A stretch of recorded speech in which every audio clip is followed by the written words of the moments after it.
uMongameli uCyril Ramaphosa usayinde umthethosivivinyo we-NHI ngokusemthethweni. Ezangalesi sikhathi nizethulelwa uSinothile wakwaMaphumulo kwiNkanyezi News.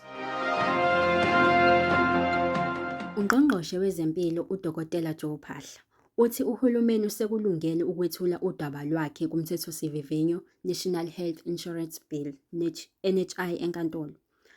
Lokhu njengoba iDemocratic Alliance ifunge yagomela ukuthi izophikisa lo mthethosivivinyo enkantolo yomthethosisekelo. UPhaahla ubekhuluma nabezindaba e-Union Buildings.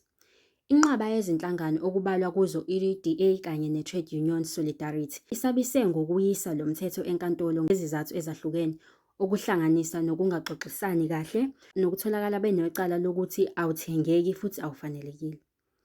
Uma ubheka ezinye zezifunda zalezi zinhlangano ungathola ukuthi azisizanga nje kuphela ngokungabibikho kwezinguquko ezinqala kulo mkhakha kusukela kubusa intando yeningi, kodwa zihlomula ngisho nangesikhathi saphambilini futhi zithole ukunethezeka.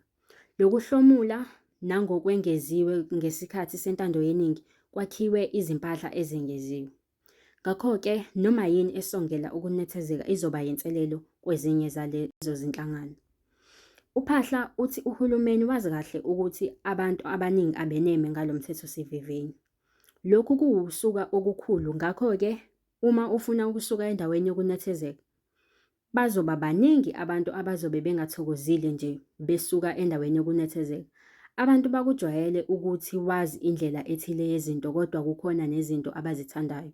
UMongameli Cyril Ramaphosa usayine lo mthethosivivinyo ukuba ube umthetho ekuqaleni kwanamuhla e-Union Buildings ePitoli.